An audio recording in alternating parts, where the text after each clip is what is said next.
YTN 이동현 뉴스 정면선구 2부 시작합니다. 재보선 이후 여야 모두 당 지도부를 새롭게 구성하고 있는 가운데 오늘 정의당이 배진교 신임 원내대표를 선출했습니다. 다가오는 5월 국회는 새 지도부 출범으로 새 국면을 맞이할 수 있을까요? 그리고 오늘 국회에서는 5개 부처 장관 후보자에 대한 인사청문회도 있었죠. 정의당 배진교 신임 원내대표 연결해서 전국 현안 짚어보겠습니다. 원내대표님 나와 계십니까? 네, 반갑습니다. 정의당 원내대표 배진교입니다. 예, 원내대표 되신 거 축하드리고요. 네, 감사합니다. 국회의 서킷 브레이커가 되겠다고 말씀하셨는데 어떤 뜻일까요? 네, 서킷 브레이커는 주가가 갑자기 급락하는 경우에 충격을 완화하거나 또는 과열된 장을 잠시 차단함으로써 투자자들이 이성을 찾을 수 있게끔 주식 매매를 잠시 정지하는 제도를 말하는데요.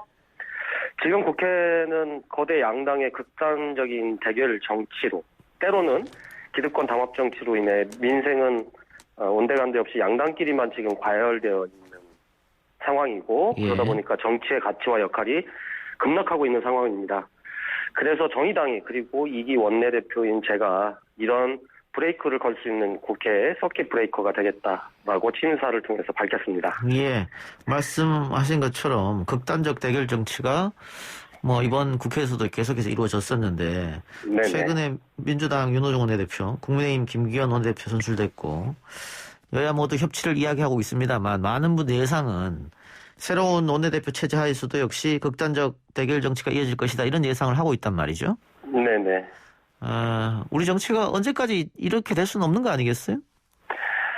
여러 가지 이유가 있겠습니다만, 일단 그런 상황 속에서 제가 오늘 민주당의 윤호중 원내대표, 그다음에 국민의힘 대표를 만나서 민생 문제에 대해서 다 같이 노력하자라고 얘기를 드렸고요. 예. 윤호중 원내대표도 민생 회복에 앞으로 전력할 거다. 정의당 함께 해달라고 저희한테 요청을 했고, 김기현 대표께는 정치투쟁, 권력투쟁에서 벗어나서 민생투쟁 하시겠다고 했는데 저는 120% 공감한다. 앞으로 민생 관련해서 더욱더 함께하자라고 하는 말씀을 드렸습니다. 알겠습니다. 예. 네네. 그럼 당장 5월 국회에서 가장 중점을 둘 법안은 어떤 게 있을까요? 두 당 원내대표께도 말씀드렸습니다만 지금 당장 급한 것은 역시 코로나 손실보상 소급 적용 입법이라고 생각을 합니다. 예. 다 아시고 계십니다만 이미 자영업자들의 경우에 하루하루 버티기가 힘든 상황이고 폐업의 숫자가 늘어가고 있습니다. 뿐만 아니라 빚을 내서 삶을 지금 이어가고 있는 상황인 거죠. 이런 상황에서 무엇보다도 코로나 손실보상 입법은 대단히 중요한 문제라고 생각을 하고 있습니다. 이미 이제 국민의힘은 손실보상 소급 적용을 당론으로 정한 지가 오래고, 예. 지난달 말에 본회의 5분 발언에서 제가 민주당 지도부의 결단을 촉구했었는데, 예.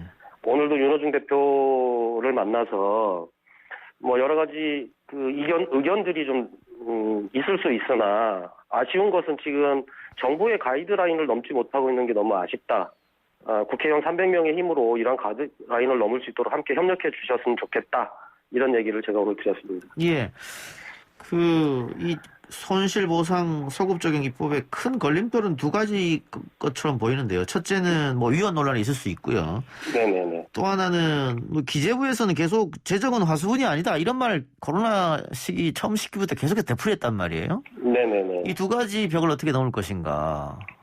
근데 사실 이런 논란의 여지는 별로 없다고 봅니다. 왜냐하면 국가가 법적으로 행정명령을 통해서 긴급 제한, 집합 제한, 집합 금지를 했기 때문에 당연히 보상이 따르는 것은 헌법에서 얘기하고 있는 대로 당연히 보상 절차를 진행해야 된다라고 하는 것이고 기재부는 여전히 화수분 얘기를 하고 계십니다만 지금 전 세계적으로도 이 코로나 위기 극복을 하기 위해서 대체적으로 정부의 부채가 100%를 넘어서 110%에서 120%입니다. 그리고 가계부채는 전 세계가 약 70%에서 80% 정도인데 우리나라는 거꾸로 가계부채는 이미 100%가 넘어가고 있고 정부 부채는 이제 저희가 50% 정도 수준에 머물러 있지 않습니까? 여전히 정부의 재정 능력이 있다고 보는 거고 그런 과정에서 무엇보다도 이 코로나 방역에 방역을 위해 그 희생한 집합제한, 집합금지 자영업자들에게 대한 손실보상은 당연히 필요한 문제이다. 그리고 그동안에 기재부가 재정 건전성에 대한 얘기를 계속 했었는데 이런 문제들을 계속 지적을 하니까 이제는 형평성 얘기를 하기 시작했거든요. 예. 그래서 이 문제는 기재부가 생각하는 것보다 훨씬 더 심각한 문제이기 때문에 국회가 의견을 모아서 실제적인 지원책을 마련해서 지원해줘야 된다 이렇게 생각을 하는 겁니다. 예. 그러면 실질적으로 정의당도 이게 찬성, 국민의힘 찬성, 그럼 민주당만 찬성하면 문제 없겠네요? 그렇습니다. 그리고 민주당도 내부에서는 여러 가지 의견이 있어서 그리고 정부 의견도 있기 때문에 어려움이 있으나 시작은 하겠다고 했습니다. 중요한 것은 바로 빨리 법안 소위를 열어서 어떤 차이점이 있는지 어떤 방식으로 할 것인지를 논의를 해야 예. 실제 이것이 진행되고 있구나라고 하는 것을 자영업자분들도 이해를 하실 거고 더 이상 희망 고문에 머물지 않을 수 있다고 판단을 합니다. 예. 그러니까 뭐 손실보상 소급 적용에 다 찬성한다고 하더라도 그러면 언제부터 적용할 것이냐, 올 1월부터 할 것이냐, 뭐 작년 8월부터 할 것인가 이런 것도 좀 다 모여서 논의를 해봐야 되니까 네네. 어쨌든 빨리 시작하자 이 말씀이네요. 그것을 논의하기 위해서라도 법안 소위를 빨리 열어야 되는 거고 오늘 민주당의 윤호중 대표님 같은 경우에는 입법청문회를 그럼 이해관계자들을 다 불러서 한번 해보는 것도 고민해 볼 수 있다. 예. 이렇게 얘기를 하더라고요. 그래서 어쨌든 그런 걸 하기 위해서라도 법안 소위는 빨리 개최를 해야 된다. 이렇게 얘기를 드리는 겁니다. 알겠습니다. 또 하나 관심 갖는 입법 부분이 종부세 완화 또 무주택자에 대한 대출 규제 완화인데요. 정의당 입장 어떻습니까? 네, 사실 종부세 완화는 3.7%에 해당하는 부자들을 위한 감세 조치라고 저희 정의당은 보고 있는 거고요. 예. 절대 집값 안정화 대책이 될 수 없다고 판단하고 있습니다. 예. 사실 이제 내 집 한 채 마련하지 못하는 서민들과 다주택자 부자들 사이에 이런 부동산 불평등 문제를 해결하기 위한 과세 방안이 절실한데 예. 오히려 세금 감면을 말하는 것은 부동산 투기를 잡겠다라고 하는 것인지 의심치 않을 수 없는 거죠. 예. 또 한 가지는 무주택자에게 필요한 것은 빚을 내서 집을 사라는 것이 아니라 공공주택이 필요하다는 것이 정의당의 주장이고요. 그동안 대규모 공공주택 공급이 있었다고 하지만 무주택자가 아니라 사실은 다주택자들을 위한 것이나 다름없다는 것이 최근의 통계 자료들을 통해서 확인되고 있고요. 또 하나는 천정부지로 치솟는 집값, 또 서민들의 주거 안정화를 위해서는 공공주택 확충, 그리고 다주택자 보유세 강화, 그리고 토지공 개념 전면 도입이 필요하다고 하는 것이 정의당의 일관된 주장이었고, 최근 우리 당 심상정 의원이 대표 발의한 토지초과 소득세 도입이야말로 부동산 불평등 문제 해소를 위한 실질적인 대안이 될 수 있다고 저희 정의당은 판단하고 있습니다. 예, 알겠습니다. 그러면 이 종부세 완화 여당에서도 이런 얘기가 나오긴 하던데 야당 국민의힘에서는 계속 주장하고 있고요. 근데 정의당 입장이 이건 부자들 위한 세금 혜택이니까 있을 수 없고. 네, 그렇습니다. 무주택자 대한 대출 규제 완화는 어떻습니까? 무주택자 관련해서는 방안, 특히 이제 청년 세대들과 관련해서는 여러 가지 방안들이 필요하다고 생각을 합니다. 예. 그러나 이제 앞서도 말씀드렸다시피 빚을 내서 집을 사라고 해서는 안 되는 거 아니겠습니까? 예. 그러니까 오히려 저비용으로 실질적인 삶이 일정 정도 보장되는 공공주택 공급이 지금적으로 우선적이다 이렇게 말씀드립니다. 그런데 일부 젊은 층에서는 네. 조금 빚을 내서라도 우리는 집을 사고 싶다 이런 이야기가 좀 많이 있잖아요. 왜냐하면 지금 정부 특히 서울에서 대출 규제를 너무 힘들게 해놔서 15억 이상은 네네네. 대출이 0이고 이런 식으로. 네네. 그 부분은 약간 논의해볼 필요도 있지 않을까요? 두 가지가 필요하다고 생각합니다. 첫 번째로는 임대주택이 실제적으로 삶의 주거의 질을 담보할 만한 것이냐라고 하는 문제가 하나 있고요. 두 번째로 말씀하신 것처럼 실제적으로 내가 충분하게 앞으로 갚아나갈 능력이 있고 또 그런 측면에서 일정 정도의 현재 있는 비율을 좀 완화시켜주는 문제와 관련해서는 충분히 얘기해 볼 수 있다고 생각을 합니다. 예. 그런데 우선적으로는 공공임대주택에 대한 부분이 1차적으로 우선 마련되는 것이 필요하다라는 말씀을 드리겠습니다. 알겠습니다. 또 하나 지금 여야가 세게 부딪힐 부분이 원구성 문제인데요. 원구성, 네네네. 말이 원구성 문제 사실은 국민의힘에서는 법사위원장 달라는 얘기고 민주당은 못 준다 이건데 정의당은 어떻게 네네. 보고 계십니까? 지금 법사위원장 문제로 또다시 논란을 벌일 상황인지에 예. 대해서 예. 생각하지 않을 수 없네요. 예. 이미 지난해에도 이 법사위원장 문제를 가지고 계속 논란을 벌일 때 정의당 입장에서는 언제나 이렇게 관습적으로 원구성을 할 것이냐, 그러지 말고 지금 논쟁이 되고 있는 이 법사위원회를 분리하자. 예. 그래서 자꾸 심사권은 별도로 하고 사법위원회를 분리해서 앞으로 이런 법사위원장을 둘러싼 원구성에 대해서 예. 관습법적으로 하지 말자라고 하는 얘기를 드렸고, 예. 특히 비교섭단체인 저희들 입장에서는 교섭단체 두 정당이 원구성을 서로 나눠먹기식으로 해왔기 때문에 예. 비교섭단체들이 함께 포함될 수 있도록 원구성을 할 수 있는 내용을 법제화하는 것도 함께 논의를 해야 하는 것이 현재 국회가 정상적으로 운영되기 위해서 필요하다라고 예. 하는 것이 저희 정당의 예. 주장이었습니다. 이 법사위원회가 상원 노릇하는 것, 월권하는 거, 네네네. 이거는 모든 국회의원한테 질문했을 때 다 이거 고쳐야 된다고 얘기하는데 왜 안 고쳐질까요? 그때 자기들 입장에서 다르기 때문에.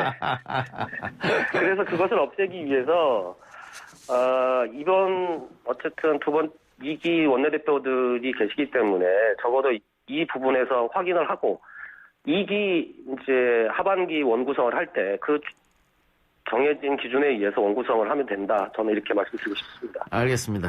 오늘 장관 후보자에 대한 인사청문회가 실시 중인데 청와대 인사검증 시스템에 문제가 있다 이런 지적이 많이 나옵니다. 어떻게 보세요? 사실 이제 고위공직자의 도덕성 문제가 이번 정부에서도 이제 끊임없이 반복되고 있는 게 사실인데요. 예.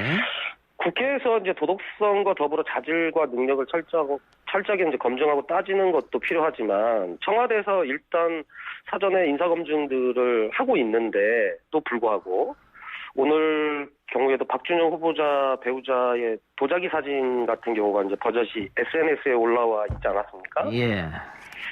이런 것들을 거르지 못했다라고 하는 것은 청와대의 인사 검증에 있어서 이러한 문제들을 큰 사안이 아니라고 생각하고 있어서 넘겼는지 아니면 몰랐는지 이건 둘 다 문제라고 좀 생각을 합니다. 예. 그건 아마 청와대에서도 인사청문회를 통과할 수 있냐 이 기준을 그 인선의 큰 줄거리로 삼았을 텐데. 네네, 그렇습니다. 예, 그래서 뭐 관료를 승진시키기도 했고. 그런데 이런 문제가 불거져서 청와대도 곤혹스러울 것 같긴 합니다만은. 정의당이 보기에 지금 가장 문제되는 후보는 누구라고 생각하십니까? 뭐 정의당 데스노트 이야기도 있어서. 일단 오늘 정의당 의원총회에서 임혜수 과기정통부 장관 후보자와 박준영 해장수산부 장관 후보자에 대해서는 약간 미흡한 것이 아니냐라고 하는 의견들이 서로 있었습니다. 그리고 지금 이제 청문회가 진행 중에 있는데요. 여전히 청문회 과정을 지켜본 결과로도 임혜숙, 박준영 후보자의 경우에 장관의 역할을 수행하기에는 약간 미흡하지 않나라고 하는 판단들을 좀 하고 있는데 그 이유는 임혜숙 후보자의 경우에는 배우자 논문과 연구 성과 쪼개기 의혹이 아직도 잘 해소되지 않고 있고요. 예. 특히 제자의 논문과 배우자의 역할에 대해서 아직도 잘 정확하게 해명이 되고 있지 않는 것 같습니다.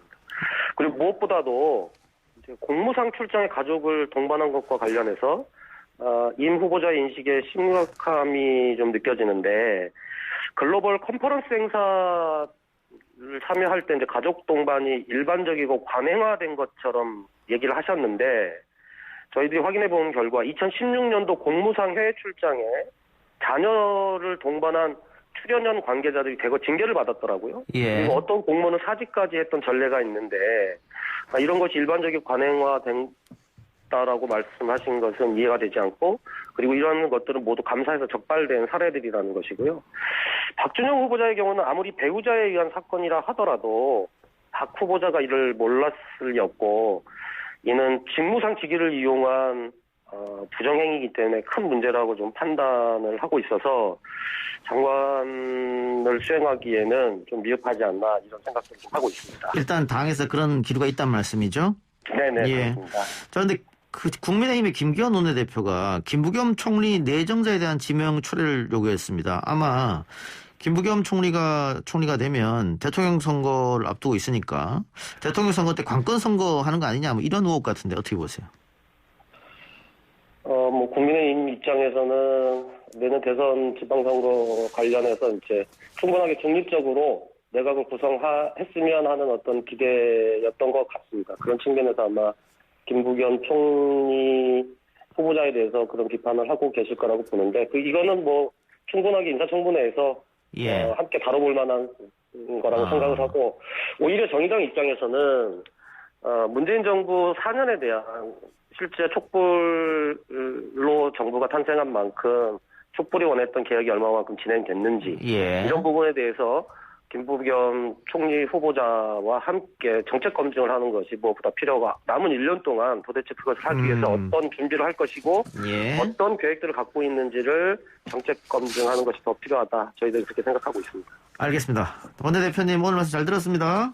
네, 고맙습니다. 네, 지금까지 정의당 배진교 원내대표였습니다.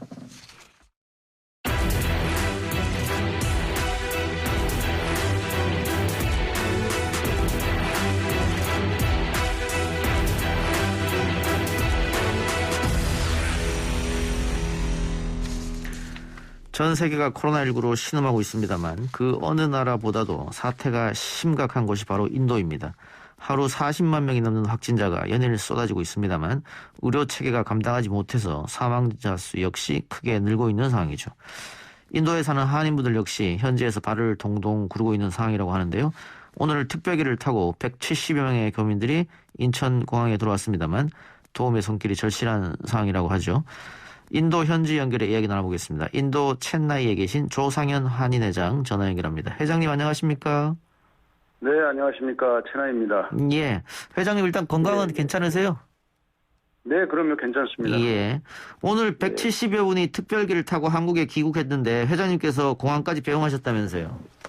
예, 오늘 도착한 비행기가 이제 여기 시간으로 00시 30분에 떠나서 11시 몇 분에 도착했죠. 그 비행기가 이제 우리 한인회에서 교민 피난용으로 주관해서 띄우는 비행기라서 저희가 이제 예약부터 공항 안내, 뭐 입금, 배웅까지 다 이렇게 협조하고 도와야 되는 입장이라 공항에 나갔었습니다. 아직 인도에 한인분들이 많이 계실 테고 한국으로 또 오고 싶어하는 분도 계실 것 같습니다.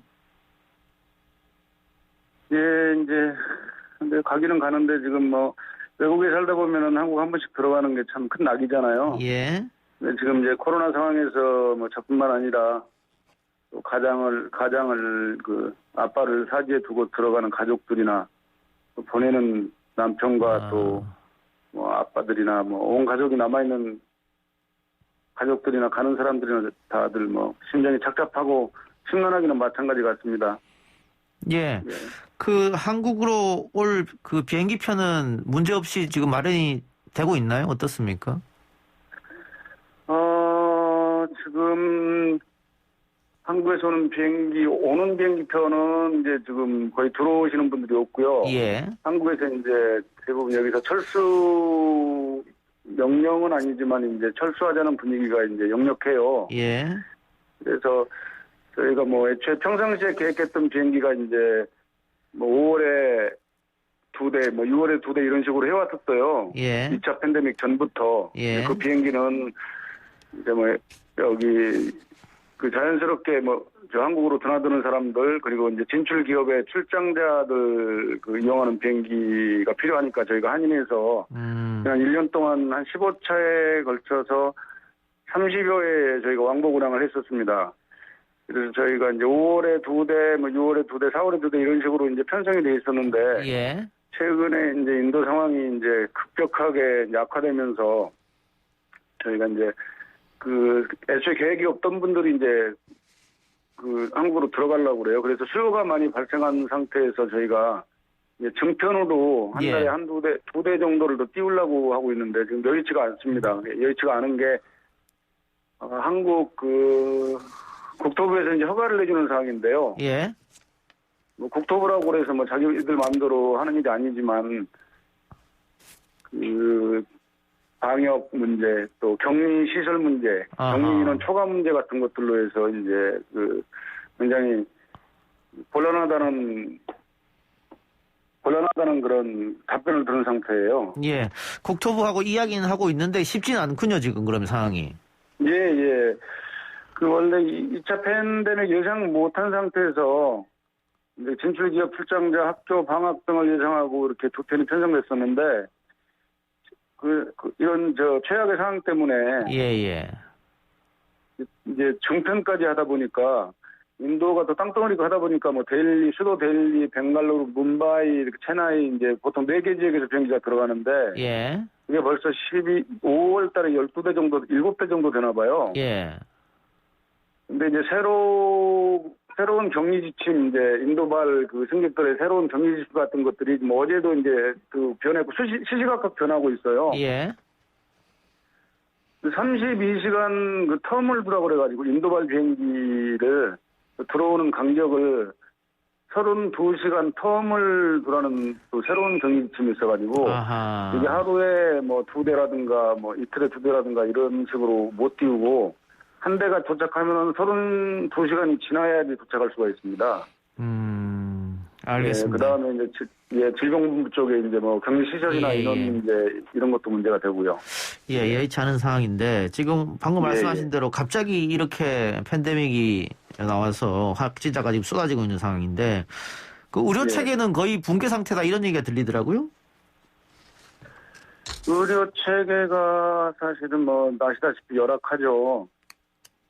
열악한데 지금 워낙 확진자가 폭증이 되고 상승 곡선을 이렇게 긋고 있는 터고 병상 부족, 산소 관련 의료기기 부족 등으로 인해서 입원 못하고 이제 죽어가는 사람들이 뭐 현지에는 수두룩하고요. 예.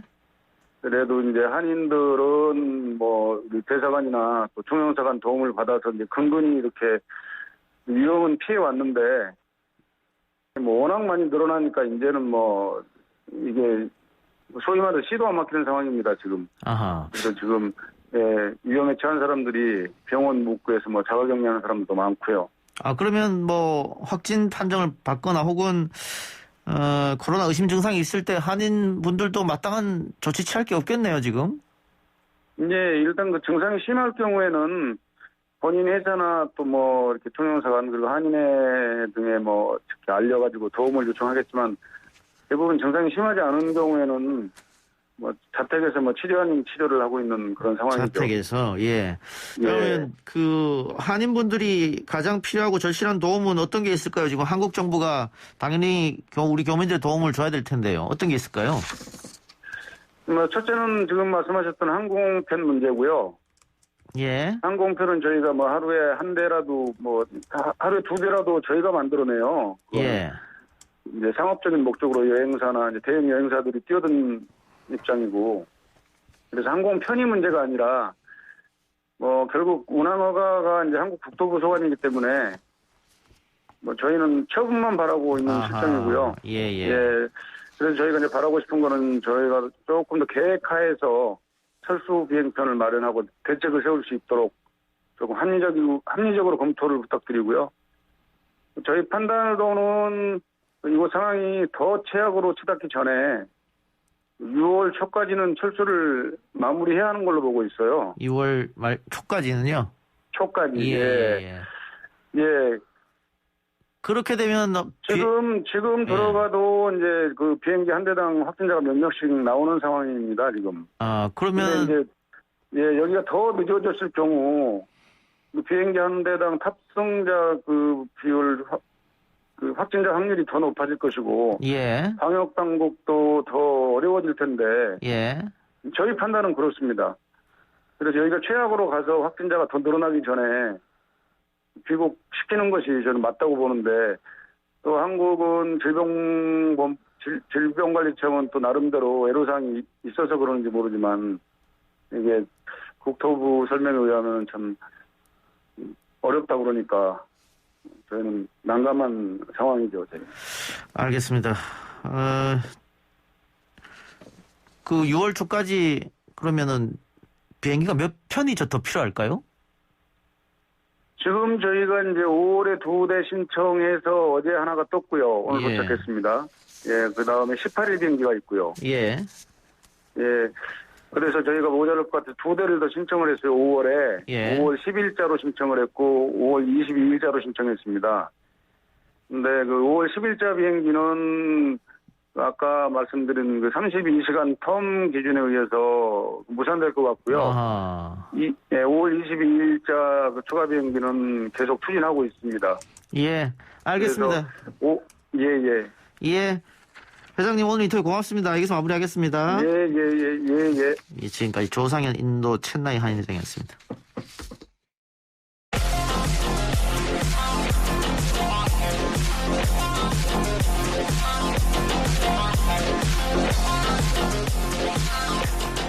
기자 인박싱 코너입니다. 헤럴드 기자 배동 기자 나왔습니다. 어서 오십시오. 네, 안녕하십니까. 코로나 상황부터 정리해 주시죠. 네, 중앙방역대책본부에 따르면 오늘 0시 기준 국내 코로나19 신규 확진자는 541명 늘었습니다. 전날보다 53명 늘면서 다시 500명대로 올라섰고요.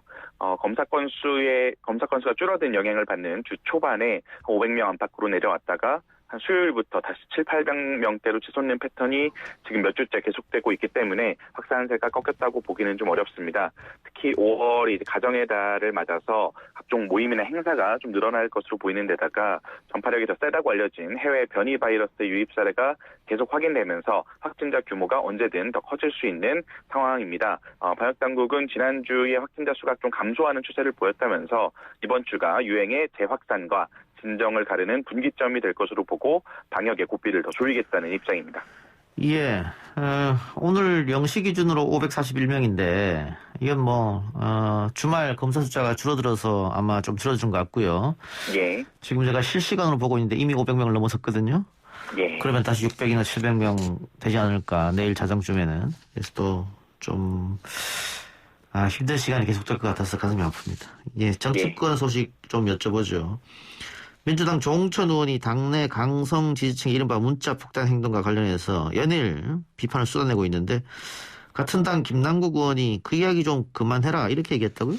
예, 그렇습니다. 김남국 의원이 어제 늦은 밤에 민주당 의원 전원이 속한 카카오톡 단체 채팅방에 조홍천 의원님 문자 폭탄 이야기 좀 그만하시면 안 될까요? 라고 시작하는 장문의 메시지를 올렸다라는 보도가 오늘 전해졌습니다. 예. 김남국 의원이 이 메시지에서 혁신과 쇄신 이야기를 해야 할 때 문자 폭탄 얘기로 내부 싸움만 하고 있어서 좀 안타깝다. 이게 바로 보수가 원하는 프레임인데 도대체 왜 저들의 장단에 맞춰서 놀아줘야 되느냐라고 반문을 했고 또 문자 폭탄 보내는 사람이 강성 친문만이 아니고 저쪽에 이상한 사람들도 많이 보낸다. 근데 맨날 강성 당원만 보내는 것처럼 이야기되고 예. 일주일 내내 계속 싸우다 보니까 당 지지율이 떨어지는 것 같아서 너무 답답하다 하면서 불만을 토로했다고 합니다. 예. 김 의원의 같은 어떻게 보면 공개 지적이죠. 의원들 단체로 다 있는 단톡방이니까. 예. 여기에 대해 조홍천 의원은 아직까지 별다른 대꾸를 하지 않은 것으로 전해졌고요. 조홍천 의원 측하고 제가 통화를 좀 해봤는데 약간 이제 단체 카카오톡방에서 이렇게 말한 것에 대한 불쾌감이 좀 느껴졌고요.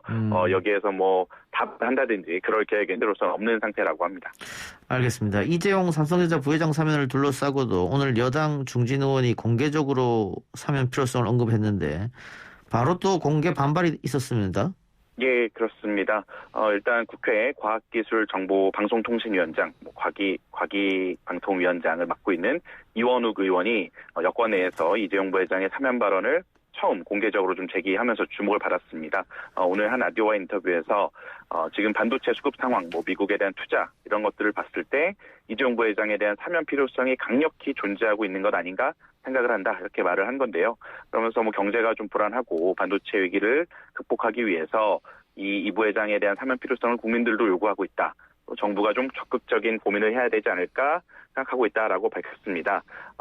앞서서 이제 민주당의 반도체 기술특위위원장을 맡고 있기도 한 삼성전자 출신의 양양자 의원이 지난달 20일에 국회 대정부 질문에서 국민적 동의를 전제로 사면을 논의할 수 있다라는 어떤 조건부 사면론의 발언을 하기도 했었는데요. 예. 오늘 이제 이원욱 의원이 강력하게 필요하다라는 표현을 써가면서 적극적 사면론을 꺼내든 겁니다. 이에 대해서 판사 출신으로 개혁적인 성향이 강한 초선의 이탄희 의원은 오늘 자신의 SNS에 이 이원욱 의원의 기사를 공유하면서 사면 반대를 공개적으로 표명하고 나서기도 했는데요.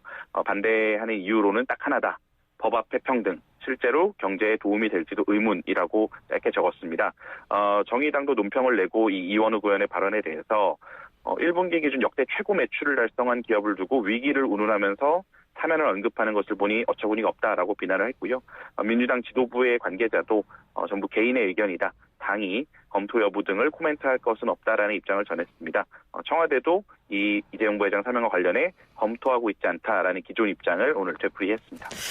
알겠습니다. 문재인 대통령이 자신과 가족에 대한 인신 모독성 전단을 뿌리는 30대 남성에 대한 고소를 취하하라 이렇게 지시했습니다.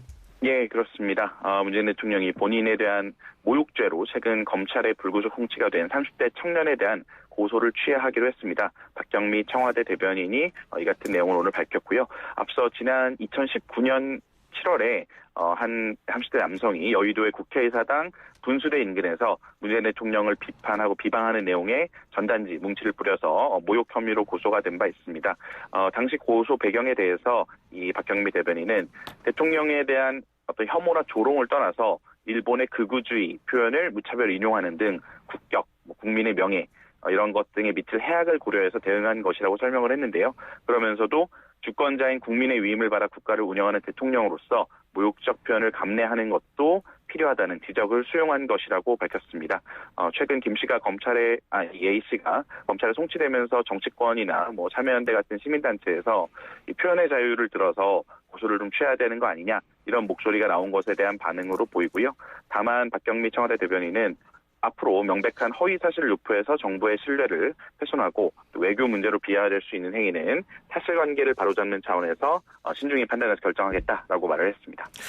예, 물론 이 남성이 문재인 대통령 선치는 친일파라든가 북조선의 개 한국 대통령 이런 것은 사실은 좀 말이 안 되는 좀 많이 나가는 이야기인 것 같습니다만 네. 그렇다고 해서 대통령이 다른 것도 아니고 모욕죄로 고소하는 것은 조금 적절치 못했다. 이런 지적이 있었기 때문에 이제 고소를 취한 것 같습니다. 예, 맞습니다. 그런데 우리 언론에서 보도하기를 이 30대 남성에 대해서 일반 청년이라고 표현하던데 그것도 보니까는 이 청년의 그 가족이 국민의힘에 공천 신청한 전력이 있고 또 이 사람도 그동안 보수 유튜브에 지속적으로 등장했더라고요.